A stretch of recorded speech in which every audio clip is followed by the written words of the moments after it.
नमस्कार, आप देख रहे हैं सुदर्शन न्यूज और मैं हूं आपके साथ अमित शर्मा। शाम के 7 बज चुके हैं और समय हो गया है जवाब तो चाहिए का। जवाब तो चाहिए में आज हम बात करेंगे बीजेपी की ओर से जारी किए गए घोषणा पत्र की, जिसे बीजेपी ने संकल्प पत्र का नाम दिया है। आगामी लोकसभा चुनावों को देखते हुए इन दिनों देश में तमाम राजनीतिक दलों के बीच लोक लुभावन वादों का दौर चल रहा है, जिसके तहत आरजेडी ने कल और कांग्रेस ने बीते शुक्रवार को अपना घोषणा पत्र जारी किया था। अब इसी कड़ी में भारतीय जनता पार्टी ने भी आज अपना घोषणा पत्र संकल्प पत्र के नाम से जारी कर दिया है।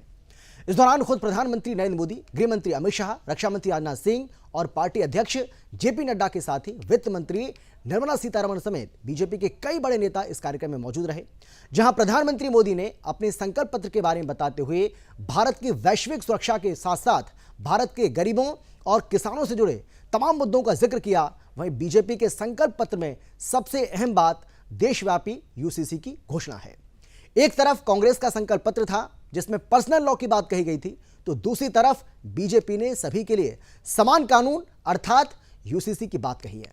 एक तरफ बीजेपी घोषणा पत्र में भारत को वैश्विक रूप से सशक्त बनाने का संकल्प ले रही है, तो दूसरी तरफ इंडी गठबंधन के सीपीएम ने भारत के परमाणु हथियारों को नष्ट करने का वादा किया है। बीजेपी के संकल्प पत्र में जहां सबका साथ सबका विकास पर जोर दिया गया है, तो वहीं कांग्रेस के घोषणा पत्र में जातीय जनगणना पर बहुत ज्यादा जोर दिया गया है, जिसे राजनीतिक विशेषज्ञ हिंदुओं में विभाजन की कोशिश मान रहे हैं। वहीं बीजेपी के संकल्प पत्र की ओवरऑल अगर हम बात करें तो लोक लुभावन वादों के बजाय ऐसे संकल्प लिए गए हैं जिससे आम जनमानस के जीवन स्तर में सुधार हो सके, साथ ही भारत वैश्विक महाशक्ति के रूप में भी उभर सके। आज जवाब तो चाहिए में हम बात यह करने वाले हैं कि क्या बीजेपी का संकल्प पत्र मोदी जी के 400 पार के लक्ष्य को सिद्ध कर पाएगा? देश की जनता कांग्रेस के पर्सनल लॉ को पसंद करेगी या बीजेपी के यूसीसी को? क्या मोदी जी की गारंटी के सामने राहुल गांधी का न्याय कांग्रेस को पुनर्जीवित कर पाएगा?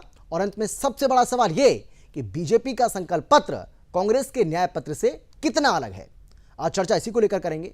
तमाम जो खास मेहमान हैं वो हमारे साथ जुड़ चुके हैं, उनसे भी आपको हम परिचय कराएंगे, लेकिन उसके पहले एक रिपोर्ट आपको हम दिखाते हैं जिससे आप समझ पाएंगे कि आखिर बीजेपी का ये मैनिफेस्टो और कांग्रेस का वो मैनिफेस्टो जो 5 अप्रैल को जारी किया गया था वो क्या कहता है और इन दोनों में किस तरीके से जमीन आसमान का अंतर दिखाई पड़ता है। देखिए जरा।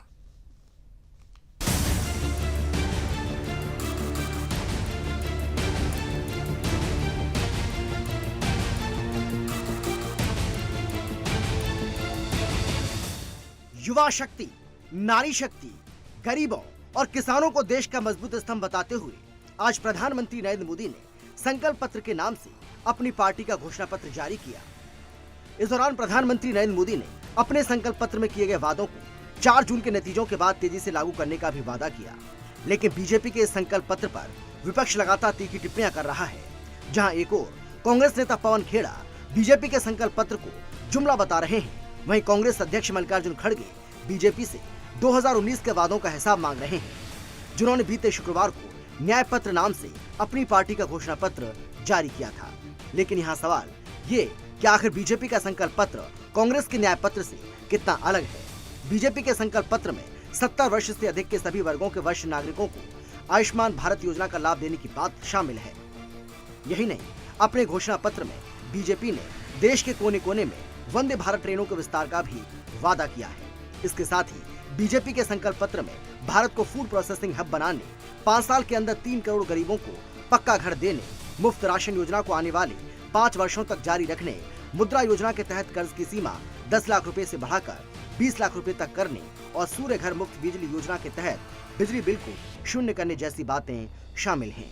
वहीं बीते दिनों कांग्रेस ने अपने न्याय पत्र के माध्यम से जाति आधारित जनगणना कराने, आरक्षण की सीमा को बढ़ाकर 50% से अधिक करने, किसानों को न्यूनतम समर्थन मूल्य की कानूनी गारंटी देने और चुनावी बॉन्ड के साथ साथ राफेल जैसे मामलों की जांच कराने का वादा किया।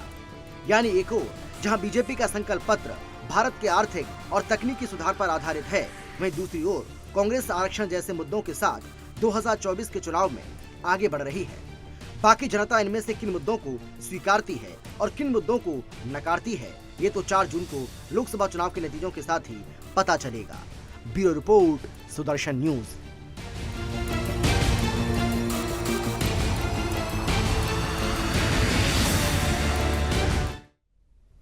हम देख रहे हैं कि किस तरीके से दुनिया में जो वैश्विक चुनौती है वो लगातार बढ़ती जा रही है और अब तो ऐसी आशंका लग रही है कि जो थर्ड वर्ल्ड वॉर है वो भी हो सकता है बहुत जल्द शुरू हो जाए और इसके आसार बहुत ज़्यादा नजर आ रहे हैं क्योंकि ईरान और इजराइल के बीच में भी युद्ध छिड़ गया है। ऐसे में सभी देश ये चाहते हैं, खासतौर पर भारत भी ये चाहता है कि वो इन वैश्विक चुनौतियों के बीच में अपने आप को बहुत ज़्यादा मजबूत करे। लेकिन इंडी गठबंधन की एक पार्टी है और उस पार्टी की ओर से जो मैनिफेस्टो जारी किया गया उसमें देश की जनता से इस बात का वादा किया गया है कि इंडी गठबंधन अगर सत्ता में आता है तो हम देश के अंदर मौजूद परमाणु हथियारों को नष्ट कर देंगे। क्या किसी भी देश की कोई भी पार्टी क्या ऐसा सोच भी सकती है? लेकिन इंडी गठबंधन की एक पार्टी ऐसा सोच रही है, न केवल सोच रही है बल्कि अपनी मैनिफेस्टो में इस बात का वादा भी कर रही है। लेकिन आज इसको लेकर प्रधानमंत्री नरेंद्र मोदी ने न केवल अपना गुस्सा जाहिर किया बल्कि यह भी बताया कि किस तरीके से इंडी गठबंधन अगर सत्ता में आता है तो वो देश को गर्त में ले जाने का काम करेगा। जरा सुनिए कैसे प्रधानमंत्री नरेंद्र मोदी ने इंडी गठबंधन की एक पार्टी के इस मैनिफेस्टो के वादे पर हमला किया है। वाले कितनी नफरत से भरे हुए हैं ये इनके मैनिफेस्टो में भी नजर आता है। कांग्रेस के मैनिफेस्टो में तो बंटवारे की गुनहगार मुस्लिम लीग की छाप नजर आती है। अब इंडी अलायंस में शामिल एक और दल ने देश के खिलाफ बहुत खतरनाक ऐलान किया है। उन्होंने अपने मैनिफेस्टो में लिखा है, जिस पोखरण की धरती ने भारत को परमाणु शक्ति से संपन्न किया, अब इंडी अलायंस का कहना है कि हम भारत के परमाणु हथियार नष्ट कर देंगे, दरिया में डुबो देंगे। भारत जैसा देश जिसके दोनों तरफ पड़ोसियों के पास परमाणु हथियार हो, क्या उस देश में परमाणु हथियार समाप्त करना, इसकी सोच ये समाप्त करना चाहता है।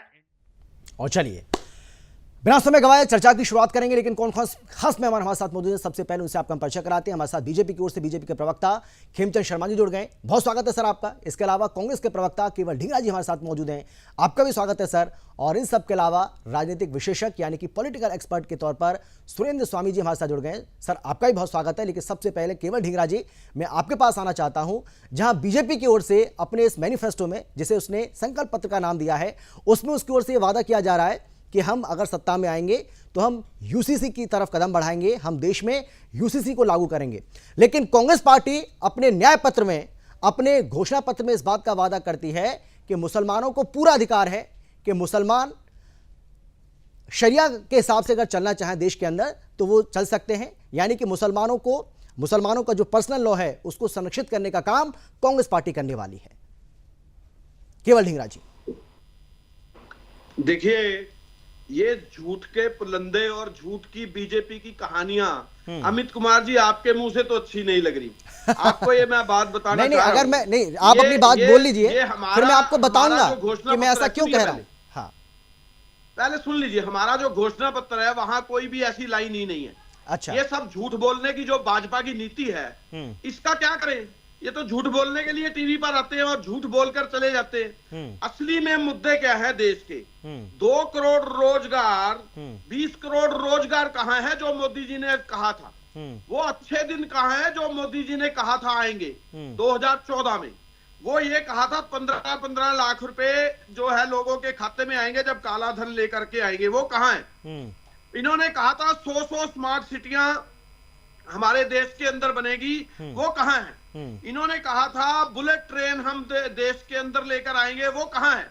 इन्होंने कहा था 5 ट्रिलियन इकोनॉमी जो है हमारा देश बन जाएगा। वो कहाँ है? इन्होंने कहा था किसानों के लिए स्वामीनाथन की रिपोर्ट का C2 फॉर्मूला लागू कर देंगे। वो कहाँ है? इन्होंने कहा था फौज के लिए हम इतने सारे काम करेंगे कि हमारी फौज सशक्त हो जाएगी।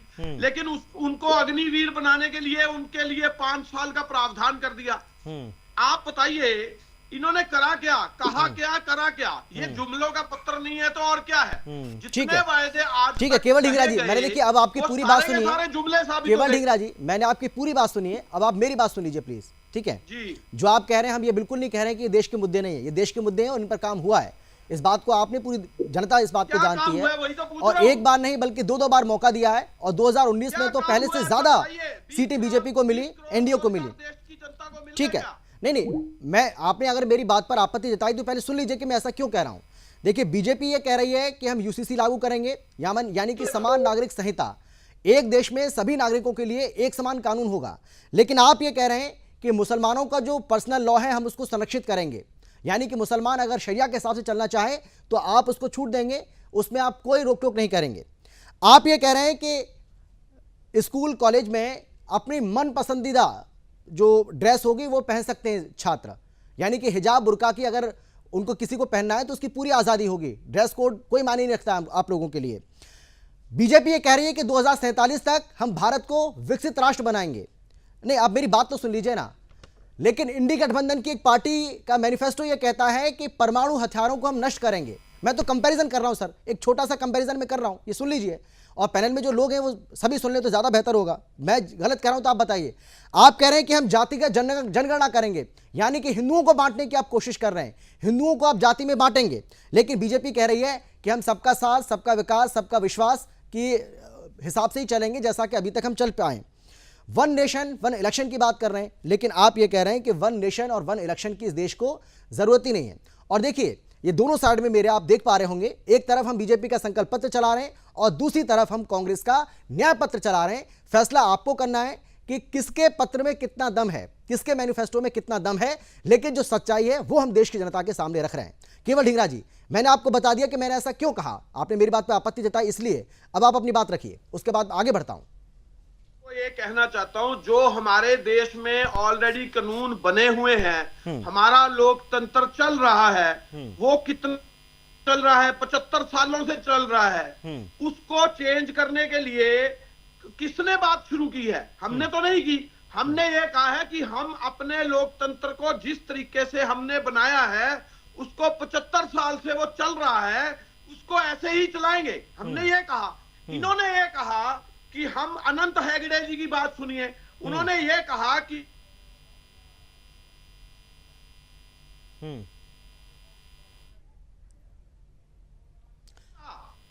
ये कहा ना, इस बात की बात कर रहा हूं मैं। ये झूठी बातें करते हैं, ये इधर उधर की बात करके जनता को इधर उधर भटकाना चाहते हैं। ये है दोगली नीति।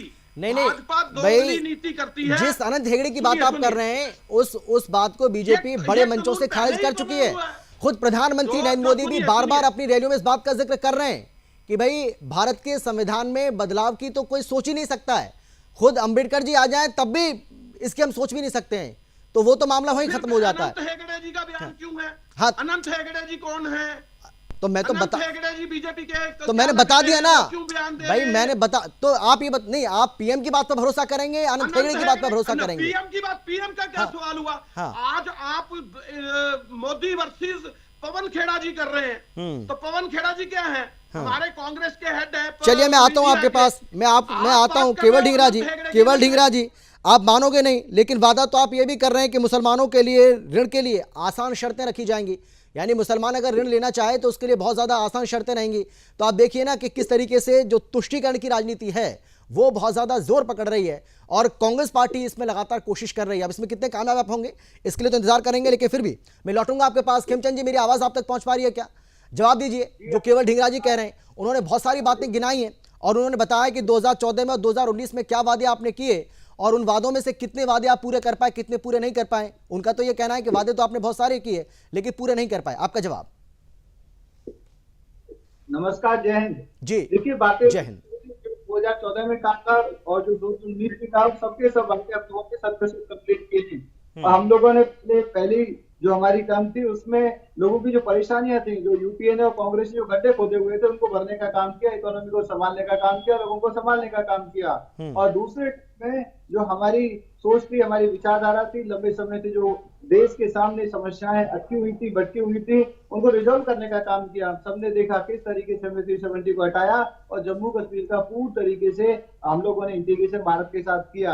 आज जो समस्याएं कांग्रेस ने क्रिएट की, हम लोगों ने उसका समापन किया। भगवान राम का मंदिर 500 साल बाद आज मोदी सरकार के समय में बना। तो ये एक जो लंबे समय से चीज चली आ रही थी वो हम लोगों ने कंप्लीट की। ट्रिपल तलाक वर्षों से हमारी जो मुस्लिम बहनें हैं उस दुख को झेल रही थी, परेशानी को झेल रही थी, उनके साथ इस तरीके का अत्याचार होता था। तो उस परेशानी को भारतीय जनता पार्टी ने इस टर्म में कंप्लीट किया। भारतीय जनता पार्टी ने अपने दुश्मनों को ईंट का जवाब पत्थर से दिया। भारतीय जनता पार्टी ने सेकेंड टर्म में अपनी सेनाओं को मजबूत किया। राफेल जैसे मजबूत हम लोगों ने एयरक्राफ्ट और लड़ाकू विमान हम अपनी सेना को दिए। हमारी सरकार ने इंफ्रास्ट्रक्चर पे बहुत ज्यादा इन्वेस्टमेंट किया। बॉर्डर इंफ्रास्ट्रक्चर को हम लोगों ने मजबूत किया, सुरंगें बनाई, पुल बनाए।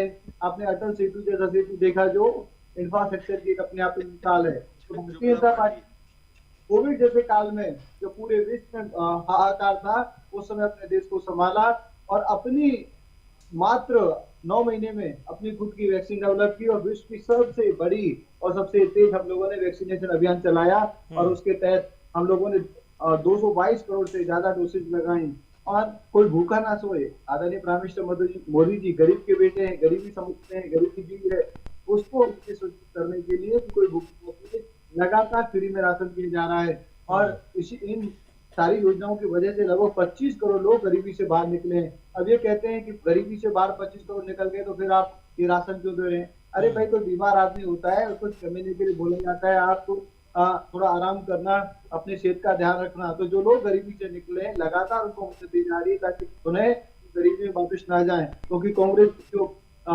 गलत योजनाएं थी, कांग्रेस ने सिर्फ और सिर्फ अपने घर को भरने का काम किया, अपने कार्यकर्ताओं को समृद्ध करने का काम किया। उन योजनाओं की वजह से हमारे लोग गरीब हुए, तो उनको संभालने का काम मोदी जी कर रहे हैं, उनको पावर भी कर रहे हैं और ठीक है जो बेसिक वो पूरी कर रहे हैं, नीड पूरी कर रहे हैं। आयुष्मान के तहत उनकी अच्छी हेल्थ की नीड पूरी कर रहे हैं। और आप आज बता दूं, आज के जो हमारे संकल्प पत्र में बुजुर्गों के लिए बहुत बड़ा तोहफा है।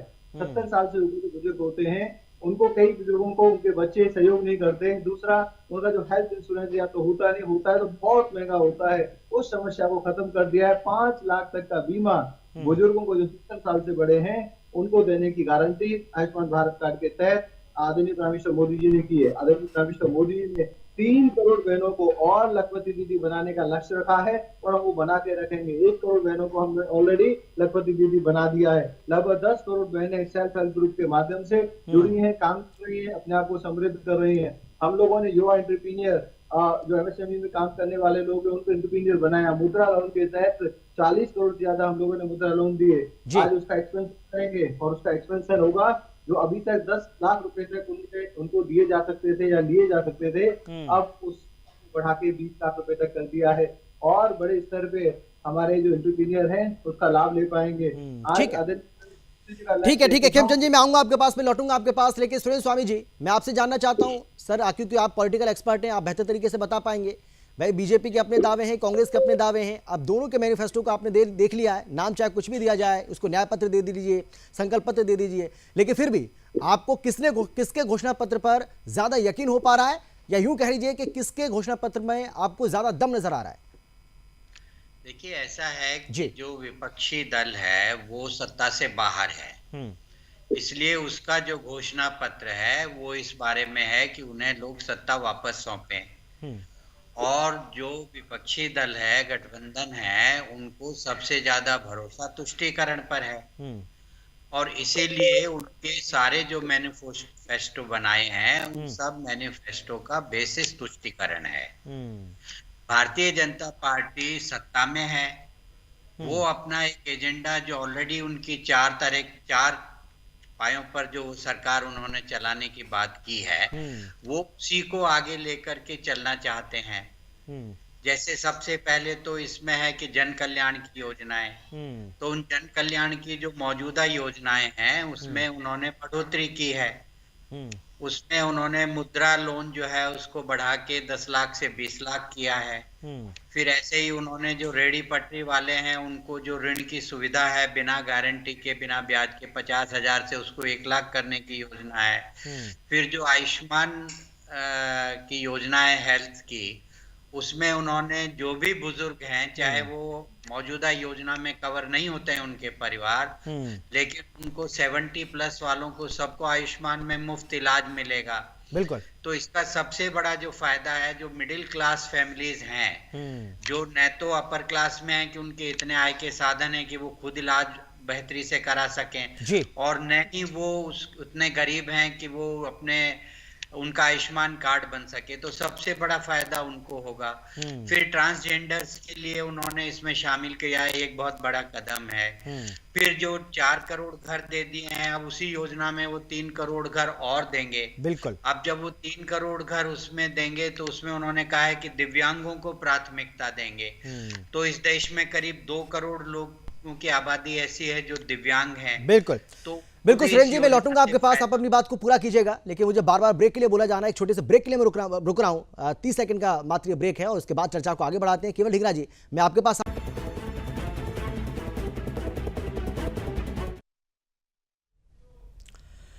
ब्रेक के बाद आपका स्वागत है। चर्चा हम कर रहे हैं आज बीजेपी की ओर से जो अपना संकल्प पत्र जारी किया गया है उसको लेकर, और 5 अप्रैल को आपको याद होगा कि कांग्रेस की तरफ से भी मैनिफेस्टो जारी किया गया था जिसको न्याय पत्र का नाम दिया गया था। तो इंडी गठबंधन की जो तमाम पार्टियां हैं वो अलग अलग मैनिफेस्टो जारी कर रही हैं, लेकिन अभी तक कोई ऐसा कॉमन मिनिमम प्रोग्राम जिसके बारे में हम कहते हैं ऐसा अभी तक कुछ भी सामने नहीं आया है। और ऐसा लग रहा है कि विरोधाभास जो है इन सभी पार्टियों के बीच में या इनके मैनिफेस्टो के अंदर वो भी दिखाई पड़ता है। लेकिन जब एक तरफ बीजेपी का मैनिफेस्टो, एक तरफ कांग्रेस क्योंकि देश की सबसे पुरानी पार्टी है और मुख्य विपक्षी दल है, तो उसका कंपैरिजन करना बहुत ज़रूरी है। इसीलिए अगर हम कंपैरिजन करेंगे तो कौन किस पर भारी पड़ता नजर आ रहा है ये आप भी तय कर सकते हैं। लेकिन फिर भी मैं केवल ढींगरा जी आपके पास आना चाह रहा हूँ सर, और सवाल मेरा आपसे ये देखिए कि इंडी गठबंधन की एक पार्टी जिसका मैनिफेस्टो ये कहता है कि अगर इंडी गठबंधन सत्ता में आता है तो हम जो परमाणु हथियार हैं उनको नष्ट करने का काम करेंगे। मतलब आप सोचिए ना कि कोई भी पार्टी क्या अपने देश को कमज़ोर करने के लिए कोई ऐसा प्रयास कर भी सकती है, क्या ऐसा सोच भी सकती है? इसीलिए आप लोगों की मंशा पर सवाल खड़ा हो रहा है। और पीएम मोदी ने आज अपनी रैली के जरिए इसको बताया है कि कैसे ये देश के लिए खतरनाक हो सकता है। केवल ढींगरा जी। अमित शर्मा जी, हमारा जो देश है ना वो सत्ता पक्ष से सवाल पूछने के लिए जो होता है ना, ये हमारा चौथा स्तंभ जो होता है वो सत्ता पक्ष से सवाल पूछता है। हमारा आजकल चौथा स्तंभ जो है वो विपक्ष से सवाल देखिए केवल ढींगरा जी, मुझे ऐसा क्यों लग रहा है कि सवाल से बचने के लिए आपने ये सेफ एकदम बिल्कुल सेफ गार्ड है आपके लिए, क्या मीडिया पर सवाल खड़ा कर दीजिए। भाई सवाल मैं आपसे पूछ रहा हूँ, सवाल उनसे भी पूछ रहा हूँ सर। मोदी जी जा रहे हैं, सुन लीजिए, हमारी सरकार आ रही है, मोदी जी जा रहे हैं, इंडिया गठबंधन आ रहा है। पहले तो आप इंडी को इंडिया गठबंधन कर दीजिए। सुन लीजिए, वो जो ये आपको जो बीजेपी ने डाला है ना आपके मुंह में इंडी, ये इंडी नहीं है, इंडिया गठबंधन है। अच्छा। और आपको ये बताना चाह रहा हूँ, हमारे जो 5 न्याय नहीं देखिए केवल ढींगरा जी, मैं आप नहीं सुनिए ना, मैं सुनूंगा सर आपकी। केवल ढींगरा जी, मैं आपकी गलतफहमी को दूर कर देता हूं। अगर मैं इंडी कह रहा हूं, देखिए इंडिया, अगर आप इंडिया कहेंगे और मैं कह रहा हूं इंडी गठबंधन, और ए जो उसमें लास्ट में आ रहा है, ए का मतलब अलायंस और अलायंस का मतलब गठबंधन, तो इसमें गलत मैं क्या कह रहा हूं? उसको आप भाई आप इंडिया बोल रहे हैं, मैं आपको इसको इंडी गठबंधन बोल रहा हूं। की भाषा में बोलिए, मुझे खुशी है आप। अच्छा चलिए ठीक है, चलिए ठीक है, आप बोलिए, मेरे को कोई दिक्कत नहीं है। और मैं आपको ये कहना चाह रहा हूँ कि जो मीडिया का काम है वो विपक्ष से सवाल पूछना नहीं है। आप मेरे से लगातार सवाल पूछ रहे हो और इनकी चिकनी चुपड़ी बातें सुन रहे हो आराम से। मैं आपको ये कहना चाह रहा हूँ, इनकी अब सर मैं क्या बोलूं, आप समझ ही नहीं। मैं भाई मेरा जो काम है वो इसको बखूबी निभा रहा हूँ, आप अपनी बात करिए ना सर। मैंने सवाल आपसे किया है, समय खराब हो रहा है केवल जी। मैं समय नहीं खराब करता, मैं आपको सिर्फ एक उदाहरण पे सिर्फ इतनी बात कहना चाह रहा था कि जो आजकल हमारा चौथा स्तंभ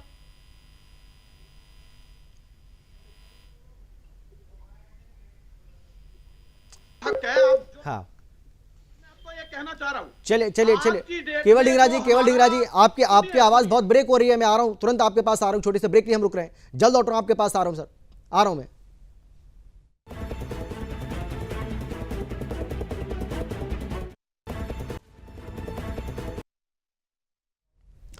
और चलिए बिना समय गवाए चर्चा को आगे बढ़ाएंगे। केवल ढींगरा जी, आप अपनी बात पूरी नहीं कर पाए थे, अब अपनी बात पूरी कर सकते हैं, समय है आपके पास, बोलिए आप।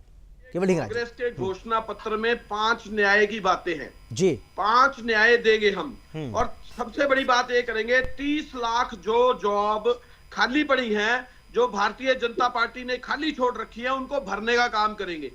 और उसके बाद जो 12वीं क्लास के जो अप्रेंटिसशिप होती है पढ़ने वाले बच्चों को, वो 1 लाख रुपया देंगे उनको। गिग में काम करने वाले जो डिलीवरी बॉय बच्चे होते हैं उनको हम 5,000 करोड़ का फंड बनाएंगे, जो हम स्टार्टअप के लिए उनको अमाउंट देंगे। दूसरी बात, जो पेपर लीक हुए हैं हमारे देश के अंदर, लगातार बीजेपी की सरकारों में जो पेपर लीक हुए हैं उसके ऊपर हम कानून लेकर के आएंगे और वो पेपर ना लीक हो पाए उसके लिए एक जॉब कैलेंडर भी बनाएंगे। ये सारी बेईमानी जो बीजेपी ने की है उसको बंद करेंगे हम।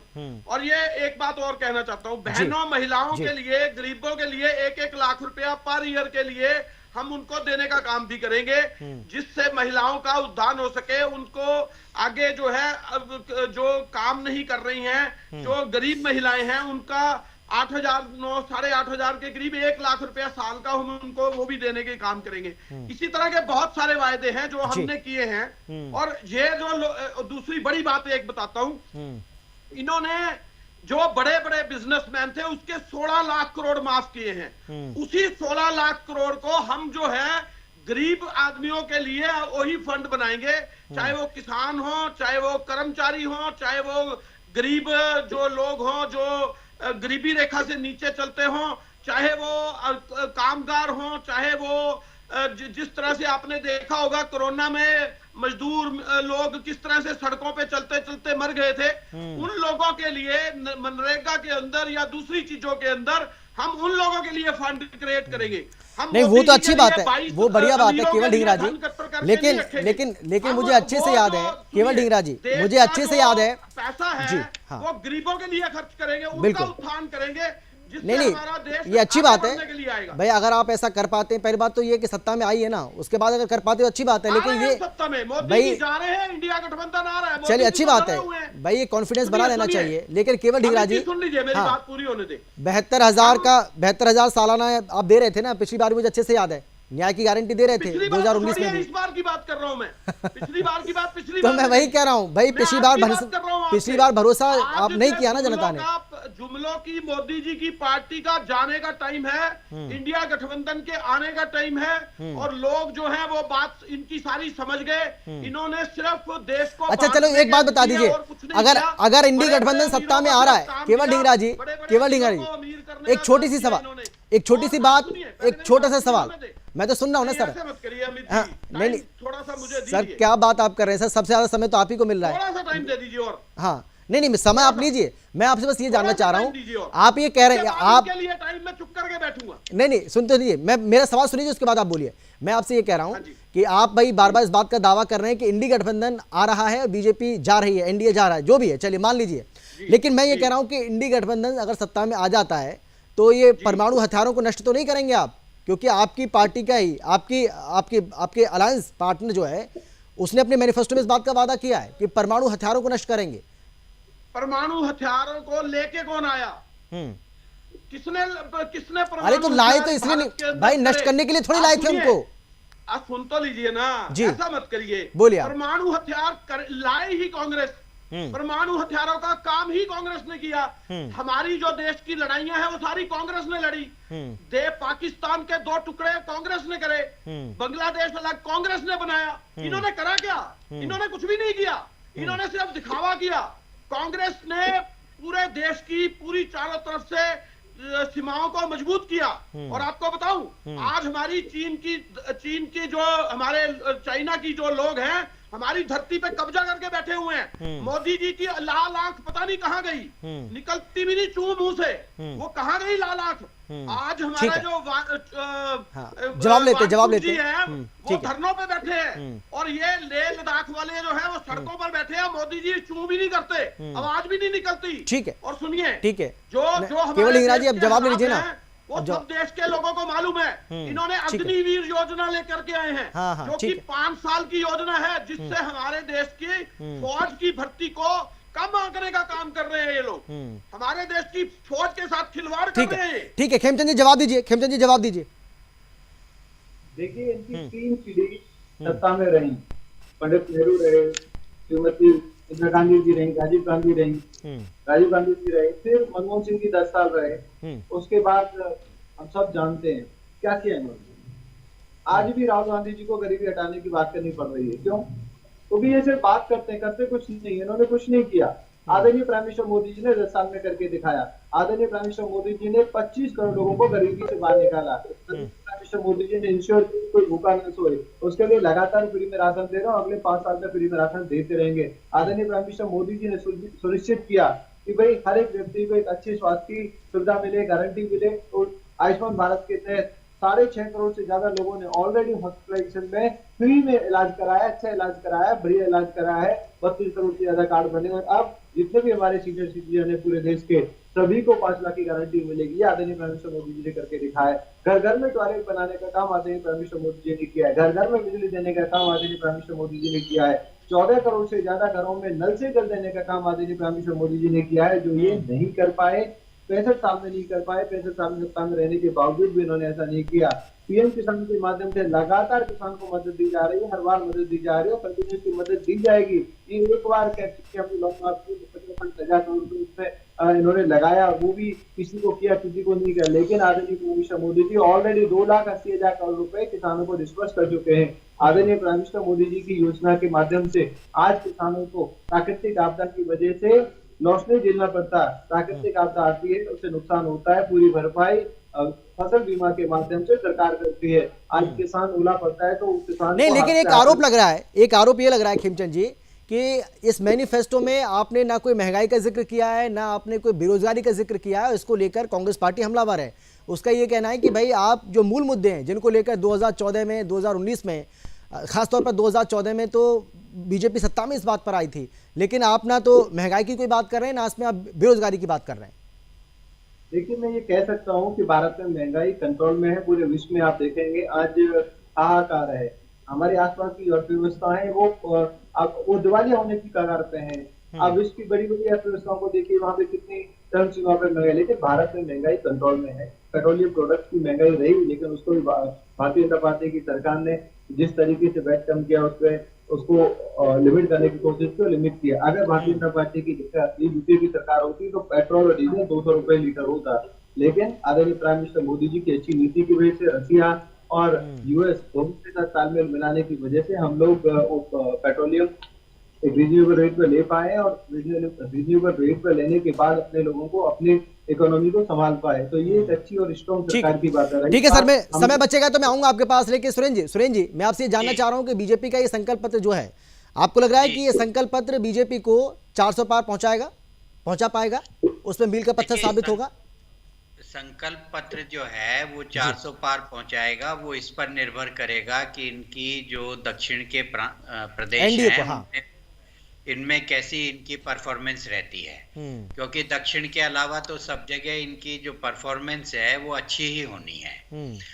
मैं इस बात पे आपसे कहना चाह रहा था कि जो परमाणु बम की आपने 3-4 बार मुद्दे को उठाया जी, वो वामपंथी तो शुरू से कभी इस देश के सगे रहे ही नहीं, आज कोई पहली बात थोड़ी है। 1962 में जब चीन से लड़ाई हुई थी तो यही वामपंथी थे जिन्होंने कहा था कि कोई भी हमारा जो काडर है वो भारतीय सेना के लिए खून नहीं देगा। तो ये तो वो है, इनकी बातें क्या करेंगे। अब कांग्रेस की मुसीबत क्या हो रही है कि जब से इन्होंने, राहुल गांधी सत्ता में एक तरह से इनका कब्जा हुआ है पार्टी पर, और इन्होंने एमओयू साइन किया था 2008 में, वो कम्युनिस्ट देश है।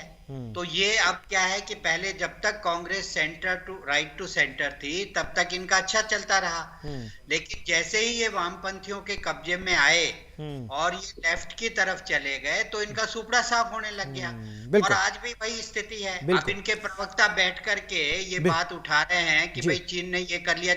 अरे आप सबसे पहले तो आपकी अगर कोई भी मॉरलिटी है तो आप बताइए कि चीन से आपकी पार्टी की एमओयू क्या है, उसमें क्या समझौता? बिल्कुल समय में पास बचा नहीं, जल्दी से केवल ढींगरा जी 10 सेकंड में केवल ढींगरा जी।